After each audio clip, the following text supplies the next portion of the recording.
Hi, this is Diana Everett Snyder here with the Canary Chronicles today.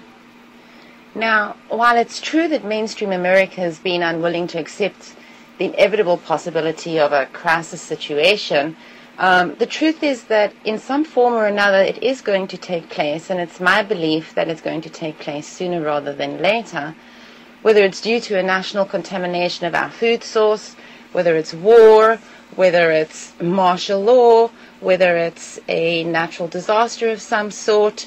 The truth is that something's coming down the pike, and so, my previous shows have really focused on explaining a little about the economy and what the dollar really is, its provenance, where it comes from.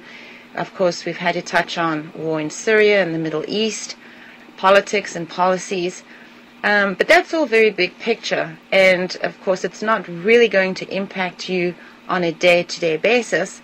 And so I'm going to be leaving off on all this politics and policies and stuff, because I do focus more exclusively on that over on my show over at Wide Awake News.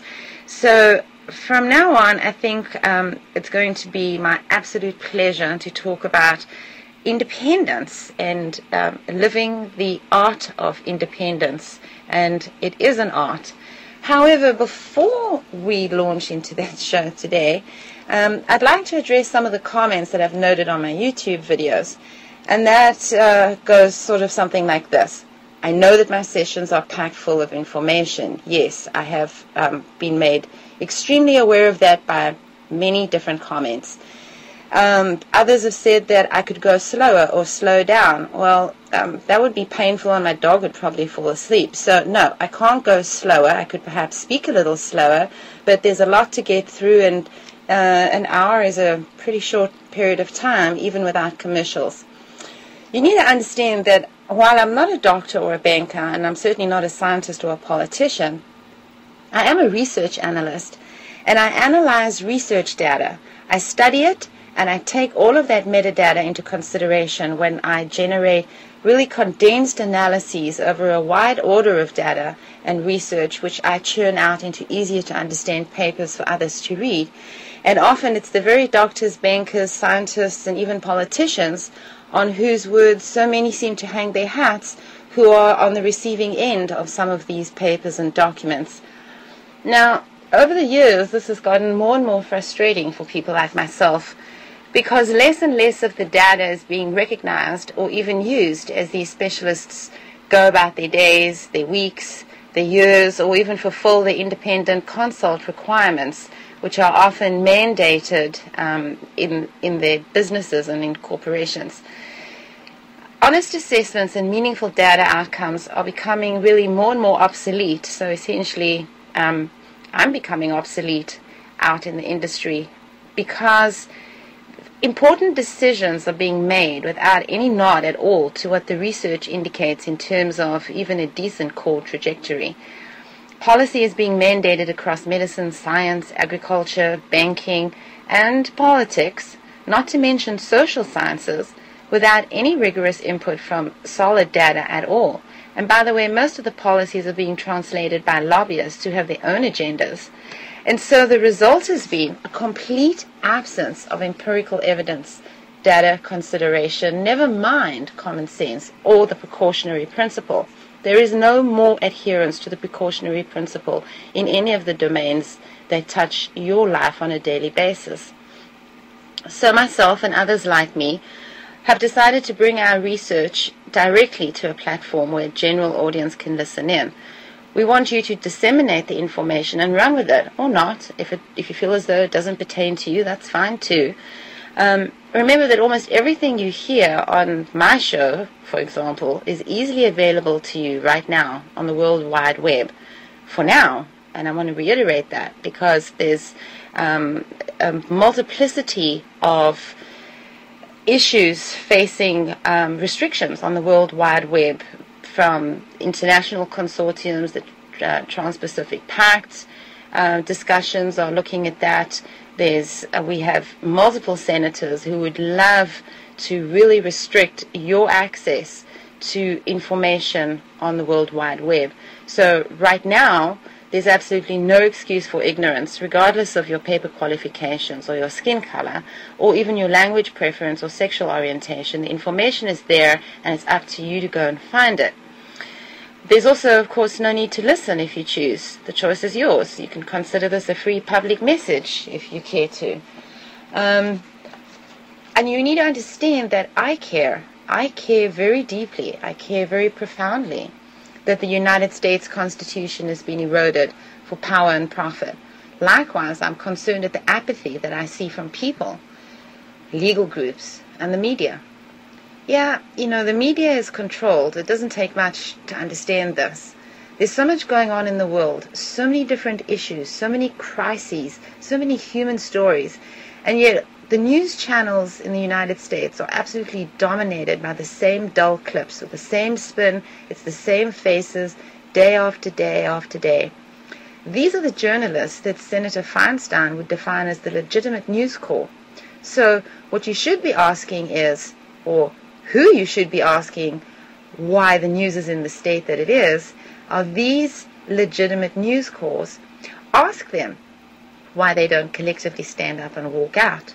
Ask them why they allow themselves to be bought one monthly salary at a time, to read the evening news, purged and sanitized by a plethora of hands, from legal aid to lobbyist aid to the White House aid. These legitimized journalists are enabling corruption across all disciplines, and in the resulting vacuum of honesty and factual reporting, a wealth of alternative media has sprung up, some with their own agendas and others not so much. I can't speak for them, but I can tell you what my agenda is. I have an agenda. Of course I have an agenda. Everyone has some form of agenda. My agenda is to get you thinking. My agenda is to get you questioning the status quo. My agenda is to get you to question the new normal. Look around. Is this normal? The way things are? Shouldn't you be looking at the way things might be or could be, and then how to get from here to there? My agenda is to make you aware that the prosperity paradigm is really an abundance of scarcity in which you and your children are a victim. That's right, you're a victim of prosperity. And prosperity at this level comes at an enormous price. And that price is freedom, liberty, individuality, and ultimately truth. Our current prosperity also brings food insecurity, by the way, which is going to be one of the very big focuses of the next couple shows. The prosperity paradigm also strips you of your inherent right to choose. It doesn't matter whether it's the right to choose raw milk, if that's your choice. It might not be, but wouldn't you think that it could be a choice? Your right to grow food, isn't that a choice? Shouldn't you have the right to grow the food that you want to put into your body? You should have a right to make informed medical decisions and choose the medical paradigm that fits your outlook on life. Your right to say no. All of these things. We have lost sight of who we were. We have lost sight of that which we were hardwired for, and we've forgotten our purpose. And our purpose sure as hell isn't to stand in line and maul each other for a 5G phone. So, on that note, this week I'm starting the How to Live a Real Life series. That's it, in a nutshell. This isn't about prepping for Armageddon or ISON or some other miscellaneous comet out there. This isn't about prepping for martial law. This is about preparing for and living independently. Because once you're truly living independently, disaster preparing becomes merely an extension of your independence, not so? Now, I do have notes. Of course I have notes. I'm a lecturer, I'm a teacher, I have notes. And I refer to them often, because otherwise it's simply too easy for me to get sidetracked into long rambling monologues on one thing or another. After all, I'm sitting here alone, except for the dog, a couple of cats, a few birds, who really don't care if I ramble on about anything of my choice for hours at a stretch. They're perfectly happy on my lap, at my feet, on their perch, and you are over there, and I can't see if you're incredibly interested in the particular point that I'm making, or if you're squirming around waiting for me to move on already. So now that I got all that off my chest, let's get on with preparing for independence. It's interesting, that Merriam-Webster classifies survivalism as an attitude, policy, or practice based on the primacy of survival as a value.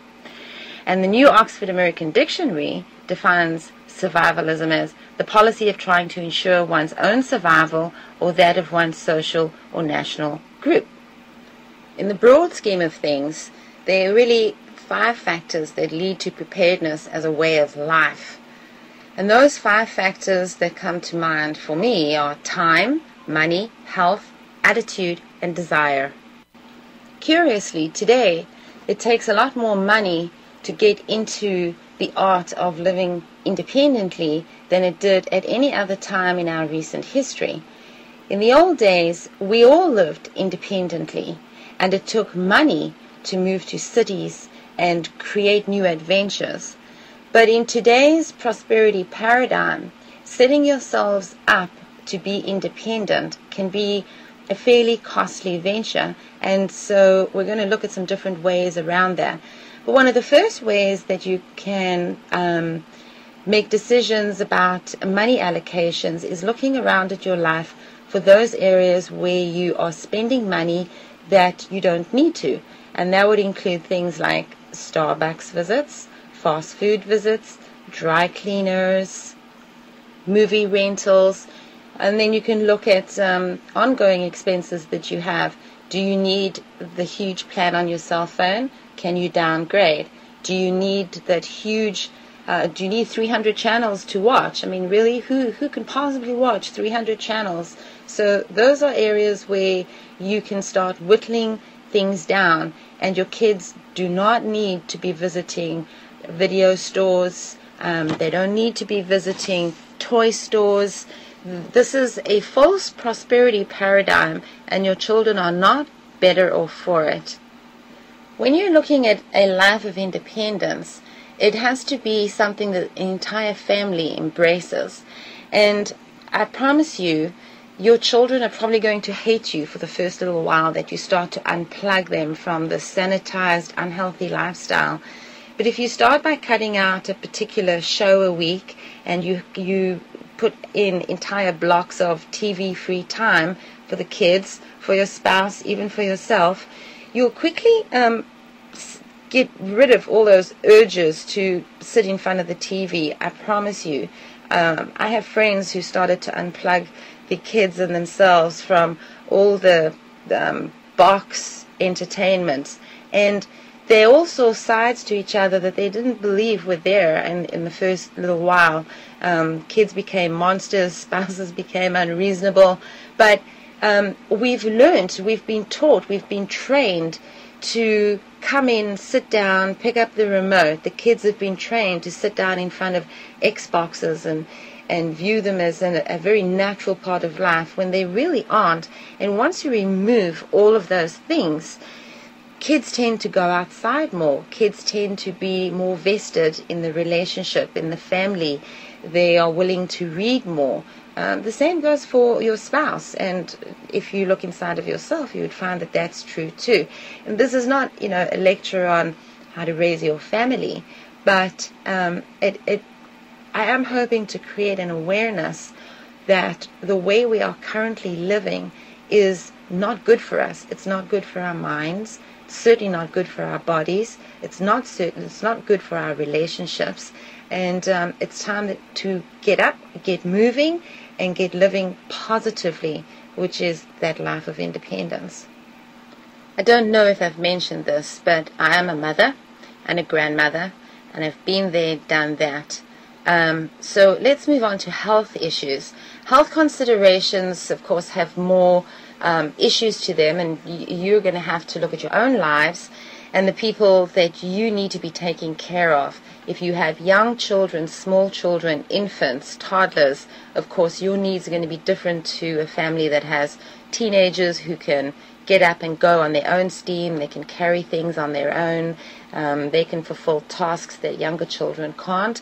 Of course, if you have your in-laws or your parents living with you or up the road from you or in the same neighborhood as you, these are considerations that you need to look at under the concept of health. Because, for instance, if there's a natural disaster, if you suddenly have flash floods, pushing down fences and invading basements, and your parents or your parents-in-law live in the same town, you might be facing a situation where, on two fronts, where you have to take care of things in your own home and potentially help the older members of your family with whatever's going on in their health. So it behoves everybody to really sit down and make decisions and encompass what it is that your family truly needs out of this experience.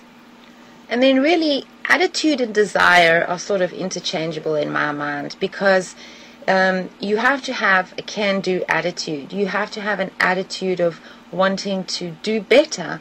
So that, of course, is desire. You are desiring a change. You're desiring to move into a paradigm that's more closely aligned with who and what we are hardwired to be. So essentially, you have to have the motivation and the courage to prepare, because it's simply the right thing to do. And as you move further down this path and you stay with it, you're going to be rewarded with a peace of mind that comes in knowing that you have done the best that you can to take care of yourself and your loved ones. And it's a perpetuating, repeating cycle. This is not, I get really frustrated with people when they say, well, I got a little preparedness pack together. I went down to the grocery store and I stocked up on canned foods and I stocked up on bottled water. And so, bring on the crisis, bring on martial law. Oh, if that earthquake ever comes, I am so ready for it. Really?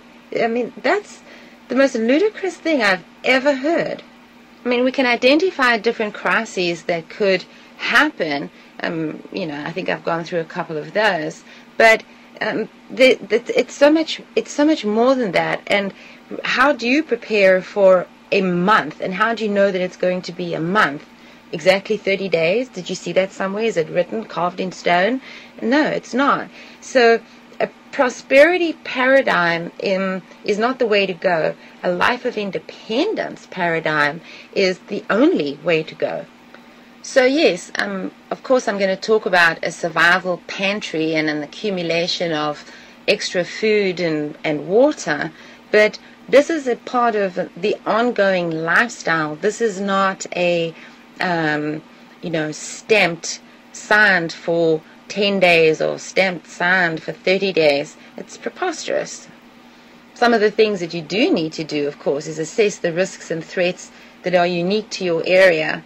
There's a lot of websites, and there are some government websites that you can go to, and you can plug in your location, and it'll give you their recommended lists for. The Red Cross does this, FEMA does that too. List of requirements for things in your area if you are, for instance, in an earthquake-prone area, or a flash flood-prone area, or a wildfire-prone area. So you can go there to get a little bit of overview of what you need for a particular crisis.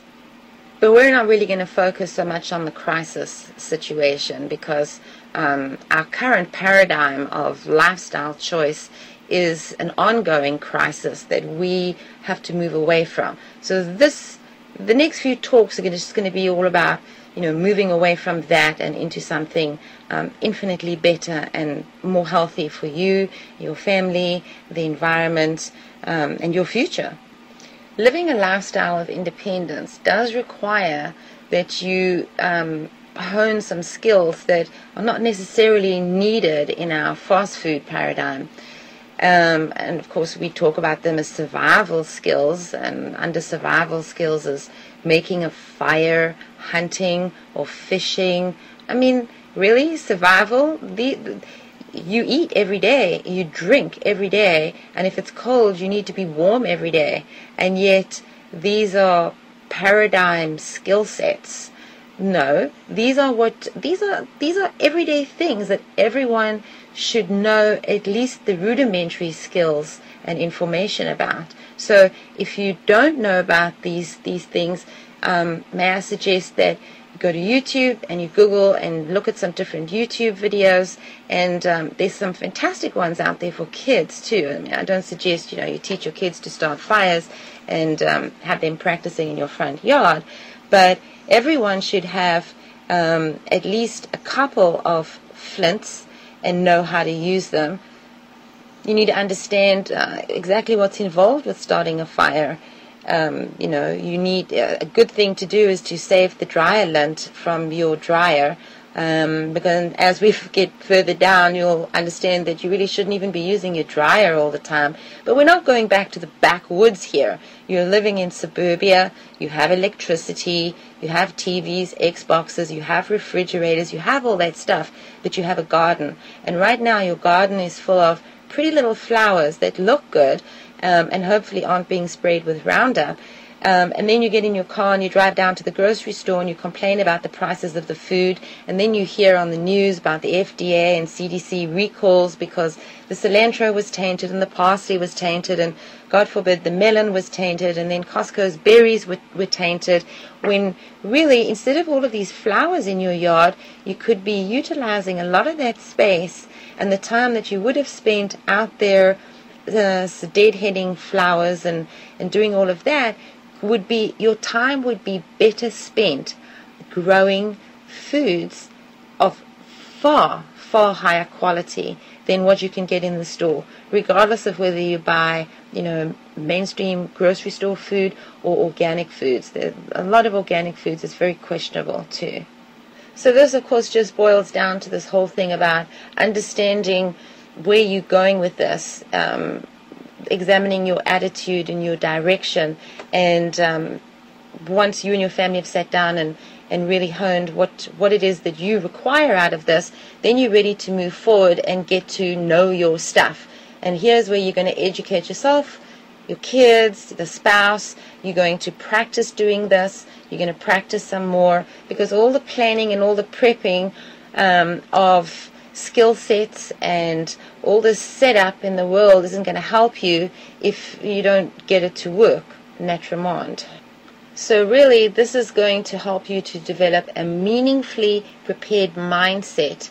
And part of this is conquering fear, because we often, when a natural disaster or some other imminence happens, people don't realize how crippled by fear they become. And so if you already know that your pantry is full of food and foods are growing and you have seed that's going to self-perpetuate, and you understand the dynamics of collecting water, purifying water, and storing water, so much of your inherent fear is going to be dramatically diminished immediately without even conscious thought, that while others are still focusing on those immediate concerns, you will be ready to take command of the situation, which is an absolute boon to you, your family, and the people around you. So from now on, all your containers that come into the house, plastic containers like milk jugs, juice jugs, 2-liter soda bottles, which you need to cut back on, you're going to be cleaning them out and sterilizing them, and you're going to be filling them with water, and storing them. If you have a garage, you can store them in the garage, or you can store them under the bed. And I say this because I was actually, before I started recording the show, I was talking to a neighbor, and they have house guests, and she was complaining that, well, they use the spare bedroom to keep all their supplies, the emergency supplies, and so when they have out-of-town guests, things get really crowded, which has reminded me to talk a little bit about the excuses that people make. We are so good at making excuses.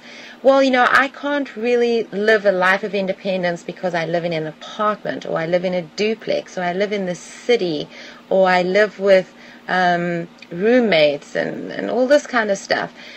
Well, so it's not impossible, it's just a little more challenging, and there's still plenty of things that you can do to live a more independent lifestyle. So plastic containers have their uses, not all, but some. Glass containers, so this is jam containers, those huge pickle jars. You can go to secondhand stores and you can look for canning jars and things like that. Those are useful for loose teas, loose herbs. You can store seeds in them. Make sure you label everything. And then, if something does happen, you have all of these glass containers which can be used not only for sterilizing water, but to store sterilized water so that you're not in a perpetual cycle of trying to sterilize water. You also need to find out where your animal feed stores are, your big sort of quasi-wholesale animal stores that sell bales of straw and things like that, because there's lots of things they sell in much larger quantities, a lot cheaper than you can get at health food stores. Things like diatomaceous earth, even things like hydrogen peroxide. Then you're definitely going to want to frequent the hardware store, a big hardware store where you can get at least a 50-pound bag of clean, screened sand, because come the time when you've got to start purifying water, for example, you can make your own filtration system using sand and then the wood charcoal bits left over at the bottom of a fire. The other thing you're going to do is go to big box grocery stores and all the stores that have a bakery department, because they get their icing sugars in huge buckets that are, yes, they're plastic, but they have very well fitting lids, and it's food grade plastic. And usually if you go to them and you ask them if they have any buckets with lids, be sure to specify lids, they're quite happy to give them to you at no cost. And if they don't have any right then, ask them when would be a good time for you to check back with them, and then go back and get some. These buckets come in a variety of sizes, and they're excellent for decanting huge bags of rice, huge bags of beans. And then, of course, you're going to go to a place like Costco or Sam's Club, and you're going to buy big 50-pound bags of rice, 50-pound bags of beans, of lentils, 50-pound bag of sugar, 50-pound bag of flour. When you buy in volume, you're buying cheaper. And then you can decant it into these buckets. Again, be sure you label your buckets. Make sure the lids are on properly, and you can stack them nicely and discreetly in a corner where they're there, out of sight, out of mind. And then in your kitchen, you can have smaller containers that you decant from those. You definitely want to stock up on hydrogen peroxide.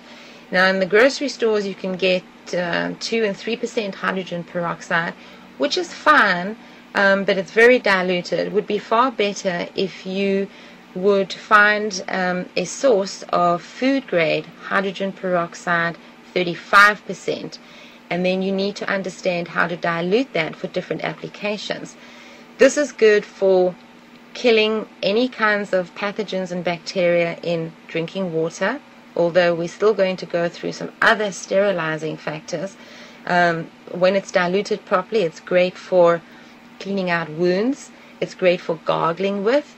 It's great for putting in children's ears and letting it foam and bubble and then having them drain it if they have an ear infection or if they have a cold or if they have allergies, because from allergies we get sinus infections, we get ear infections, and if something happens and the grid is down or you're in an emergency situation, you're not going to have access to pharmacies and doctors. So hydrogen peroxide is probably one of those things that should be at the absolute top of your list. And then there's something which you can incorporate right away, which is kind of fun, and it's an interesting test of how your family would survive in the event of some or another shit hitting the fan scenario, and that is to actually switch off the mains to the electricity to your house. So that way no one forgets and flips the light switch and has it go on, and then they go oops and turn it off. It's a very, very interesting experience. So choose a weekend day and decide that you're going to not use any electricity for 12 hours and see how it goes. And then you're going to go for a 24-hour period. And then perhaps the next weekend you can go for a 48-hour period where you just shut everything down and it doesn't work.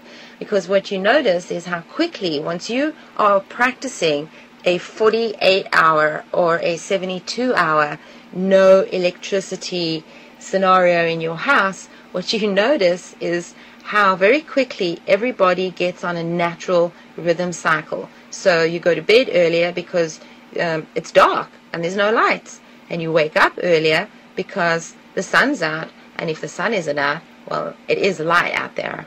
So I do encourage you to embrace the less tangible aspects of preparedness and consider the events of the day going on right now, all these different things that we hear are going on in different parts of the world, and questionable things going on here in the United States, as a wake-up call to get you going in the best and possible way, moving forward, going on a life of independence. So I guess, this is just a really good time to explain to you that I've always lived a life of independence, and I've never really considered living a life any other way, because to my mind that would be giving up something inherent to myself.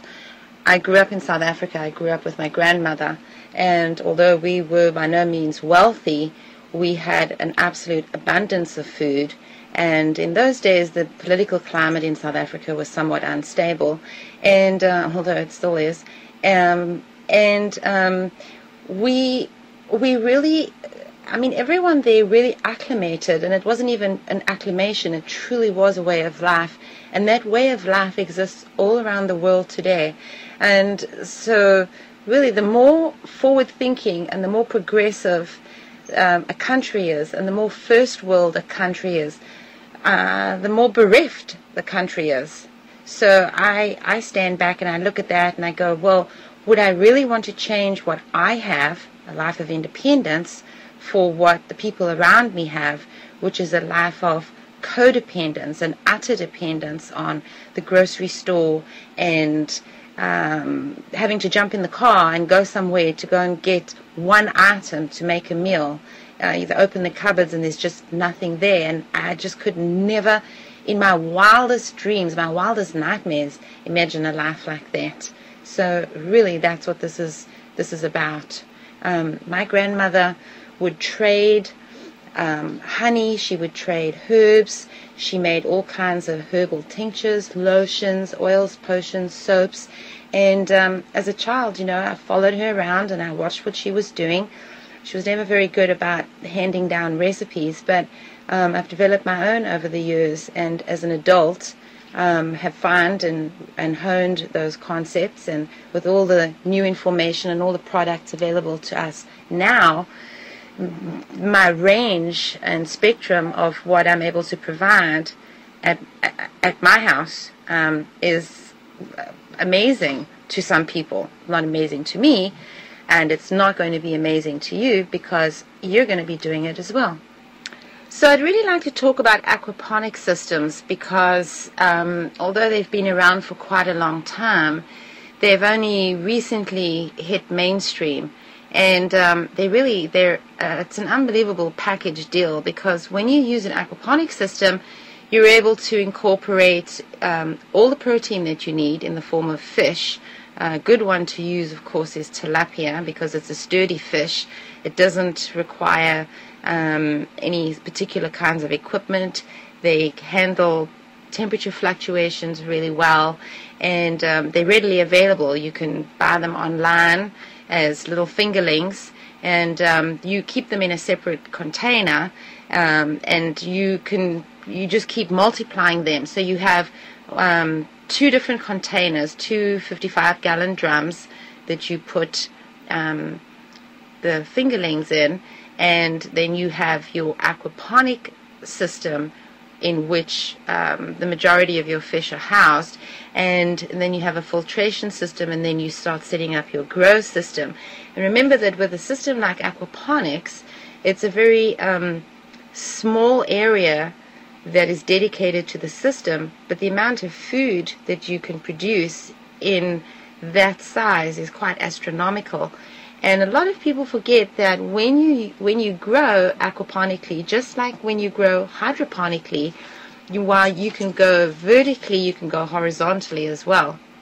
One of the best things about an aquaponics system from an economic standpoint is that you're not putting out a whole lot of money to buy all this big fancy brand new equipment.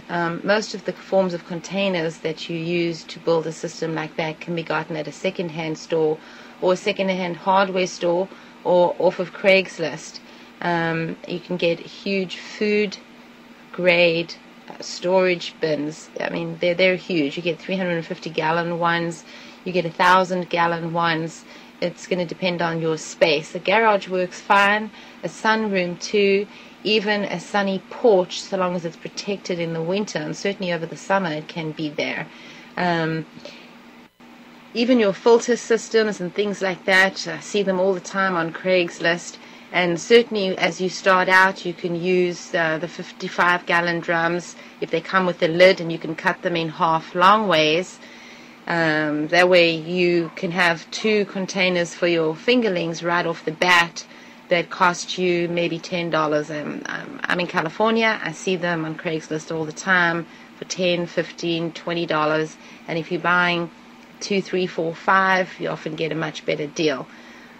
For plastic plumbing pipe, if you don't want to, I mean, it's not that expensive, but you can certainly get it at the hardware store, where they will cut it into any length that you want if that's an issue for you. Or you can go out to the city dump. They actually have an area dedicated to all that kind of stuff, where you can pick up cheaper lumber, cheaper, all those kinds of things. I mean, pick your poison, they got it all over there. Only one word of caution when you're creating your aquaponic system is to make sure that after you've set it up with your gravel and everything, and I do recommend that you buy the gravel new, and that you wash it really, really, really well before you even put it in your system, and start to create the environment into which you're going to add your fish. I mean, I just can't tell you strongly enough how important it is to make sure that there is nothing on that gravel, because otherwise it doesn't matter what sort of environment you're going to create. The second you add the fish, they're going to kick the bucket. And then as your fish start multiplying, the second you see little babies, you're going to scoop them out with a fishing net and put them into a barrel, a habitat of their own, to allow them to get bigger before you put them into the main tank. So the whole thing with the aquaponics system is that you're growing fish which are going to provide you with your source of protein, and because they continue to multiply, you have a never-ending source, so long as you don't eat faster than they're able to reproduce, of course, naturally. An amazing thing about aquaponics systems is the fact that they take a lot of water up front to get your stuff growing and get going on your whole system. But once you're up and running, it requires very little additional water. I mean, it's not like a garden where you go out and you have to water everything, and then the sun comes out, and the next day you have to go out and you have to water everything. I mean, even if you mulch in a garden, there's still an inordinate amount of watering that needs to be done. Whereas with an aquaponics system, you're talking about, depending on the size of your system and you know, your weather conditions, you're probably going to add the total of an inch in depth of water every couple weeks. I mean, in California, when it's 90 degrees for a week, I add less than an inch to my system. So you use a lot up front, and then after that you're pretty much set, and the fish aren't going to mind if the water dips down a little, and neither are the plants. You're just going to accommodate it. So it's actually possible to maintain an aquaponic system with water runoff from your winter rains. Of course, since Fukushima, you're probably going to have to do some filtering and do some stuff like that. If you want to get that into it, I mean, there are people that just want to live their lives and not get that uptight about the whole thing, and that's your choice. But I urge you to go and look into the whole aquaponic system. There's some great books about it. There's a lot of stuff on the internet, amazing YouTube videos that show you. Some of them are really step-by-step videos that show you exactly how to set it up and what sort of equipment you're going to need. And you just really, you don't need a whole lot of technical equipment. You don't need superhuman strength. What you do need is a dedicated space for it, and that can change between summer and winter. You can dismantle it, drain a lot of the water off into spare buckets, certainly enough to move the system to a more hospitable area for the changing season, and then just recreate it. You want to save that water because that's your fish's environment and it's been conditioned to suit them.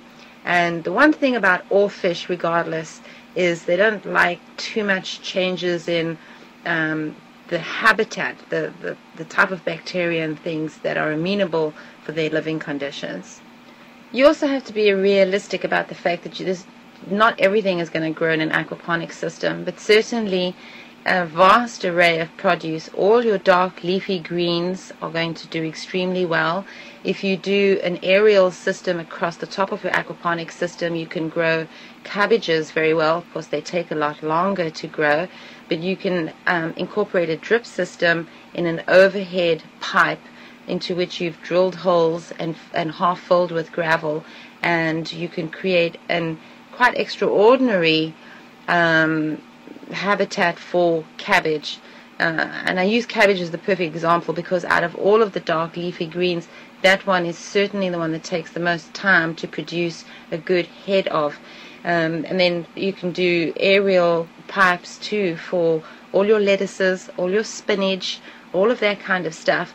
And you can grow tomatoes year-round in buckets, in little baskets that you can make yourself. I mean, you can buy them in the store.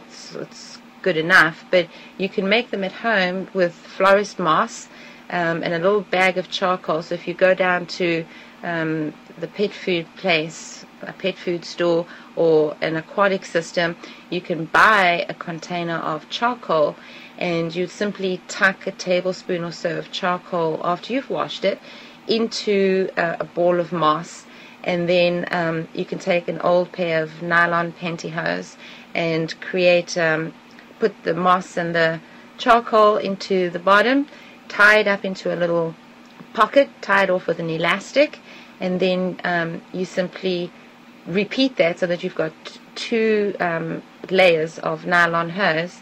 And then you're going to very important, you have to put a rock in there. If you don't put a rock in there, you're going to have things that float too freely.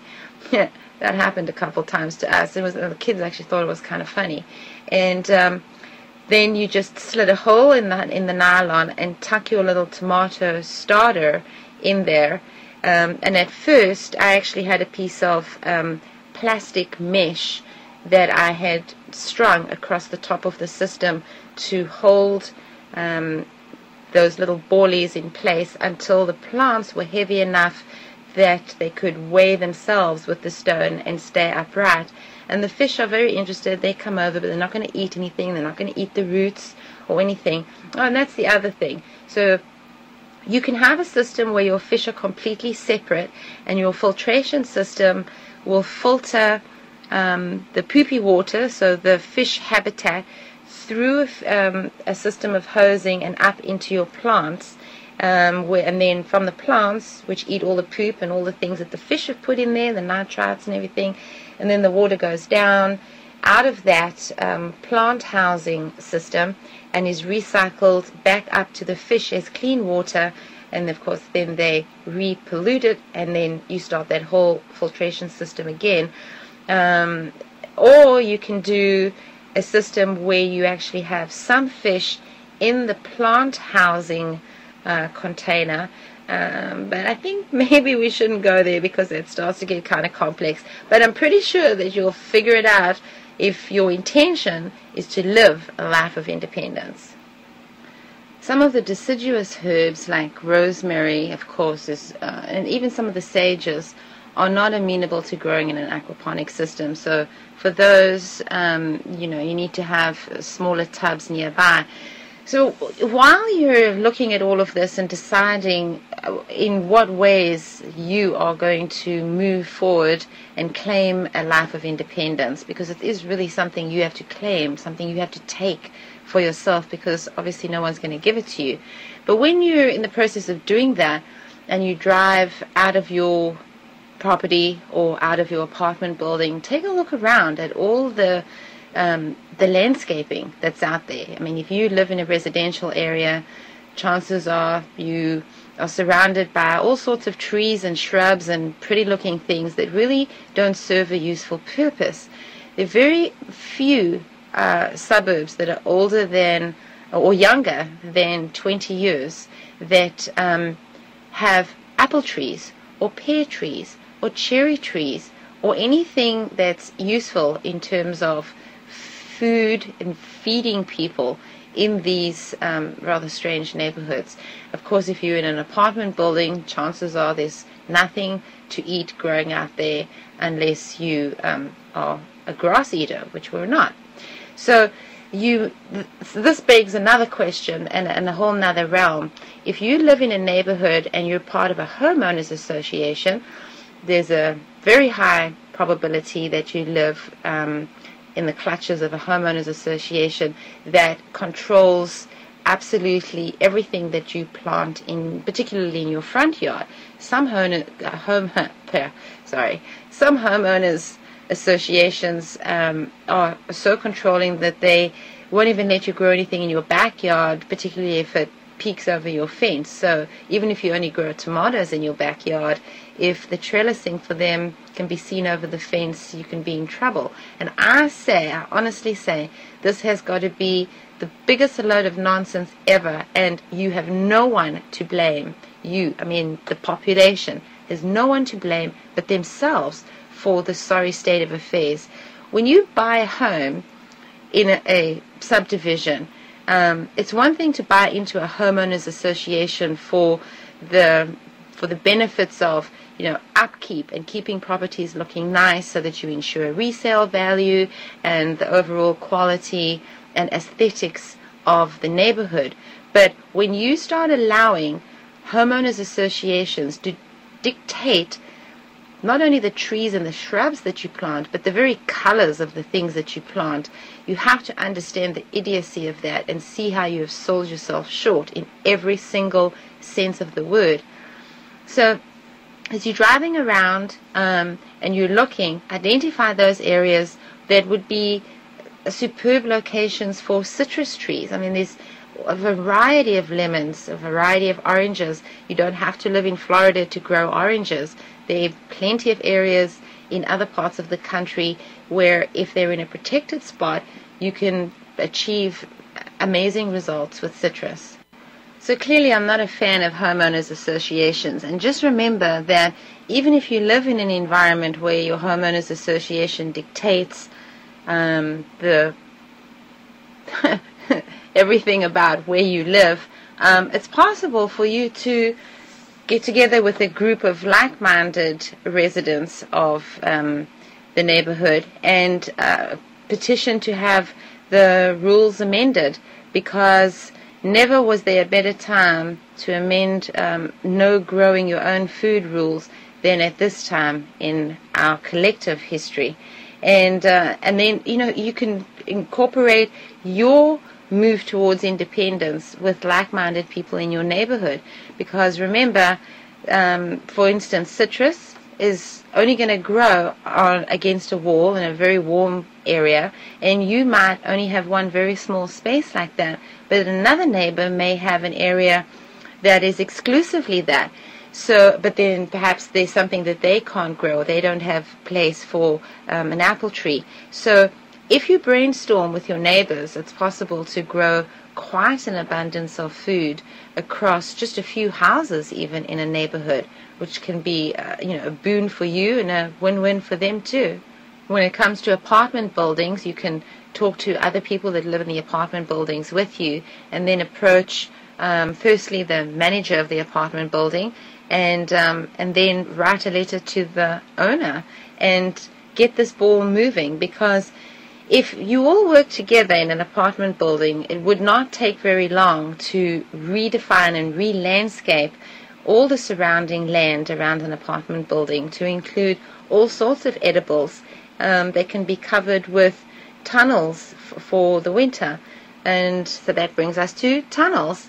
So that's, and again, lots of YouTube videos on tunnels. It's a form that can be made out of bamboo. It can be made out of PVC piping, and it's covered with greenhouse plastic. It can also be covered with shade cloth to protect it from direct sunlight during the heat of summer, depending on what you're growing there.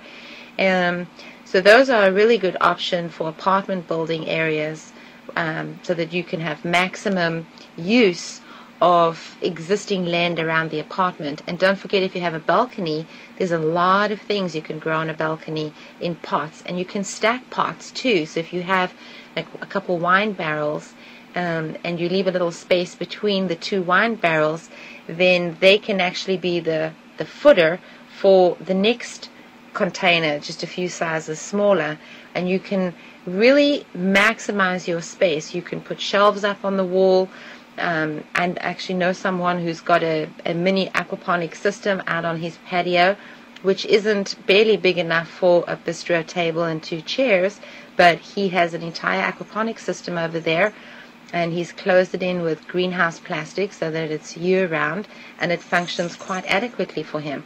Now, you can put in an aquaponic system in your garage, but for that you're going to have to consider some lighting. So you're either going to have to put it at a window, if you're blessed to have a very large window in your garage, or you can choose to put in a very large window in your garage. And if you're going to do that, I highly recommend that you put in a sliding door, because that way you'll have easy access for in and out, and just really, it'll be a boon to your life, I assure you. If you decide that that's not the best option for you, you could also put in a skylight. There are many different ones to choose from, and you will make back the cost of what it's going to cost you to do that, either putting in a skylight or even a slider in your garage, by the cutting down on expenses of having to go to the store and buy food, and in buying the produce itself. The boon of growing your own food, I mean, it's really, it's like growing your own money, because, and the health consequences of, or the health benefits of growing your own food are just phenomenal. You decrease your exposure to chemicals and pesticides.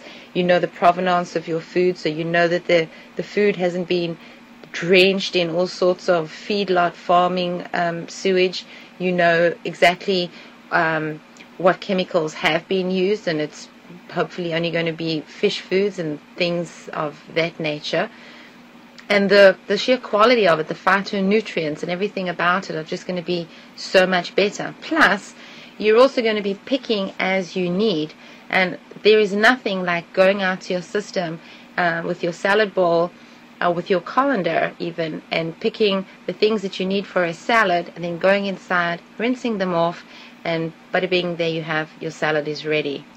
Add to that, you can send the kids outside to go fishing, and that's one of the greatest things ever on a day when you get your pan out and you've got everything set to go, and you tell the kids, go and catch a fish, clean it, bring it inside, let's eat. And so let's talk about kids in this environment. You know, as you move towards a life of independence, you realize a few empirical truths, that there is nothing that goes on in the home that's related to self-sustainment that isn't a teaching experience for children. And I urge you to get your kids involved, no matter what their ages are, because these are lessons that they learn that stay with them pretty much forever. Once you've bought your seeds, and of course you're going to make sure that they are not GMO seeds and not coated in any kinds of chemicals. A dead giveaway is if you open the seed packet and they've got a blue or a green tinge to them. Take them back to the store and ask for your money back. You can go online and have a look. There's lots of seed places that sell heirloom seed, open pollination heirloom seed. And those are definitely the ones that you want to stick with, because those are the ones there where you can harvest the seed year after year or season after season, and then replant them. So talking about replanting, I'm kind of running out of time here. So I wanted to just point out that where you seed your own stuff, you can seed it into plastic yogurt containers with some soil, and then put them in a sunny window. And you can even buy a heating pad to do it, since you're still on the grid.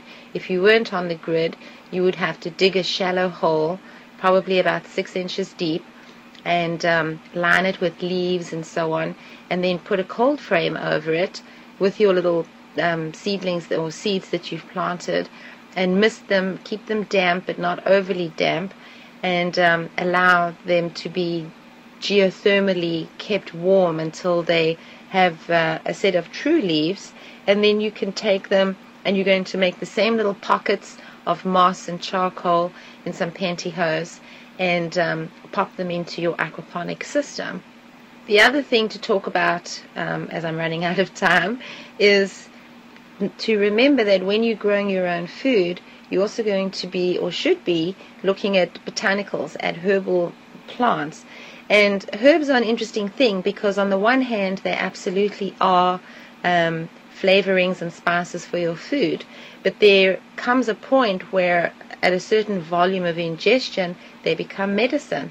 And so next week I'll focus more exclusively on the herbals that are used to flavor foods and their medicinal properties, and most likely I'll be able to touch on some of the tinctures and that kind of stuff that you should also be looking at, because those are things that you're going to eat, those are things that you're going to dry, those are things that you're going to ground up and put into glass jars to use as teas, to ultimately use as a poultice for a wound, for a boil, for an infection.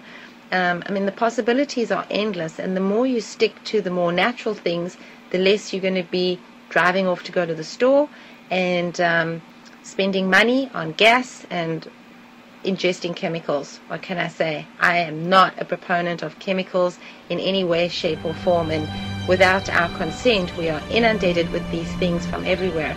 So on that note, thank you so much for listening, and I'll be back next week with some more. You can contact me directly, Canary Chronicles at outlook.com. Again, thank you, and we'll see you next week.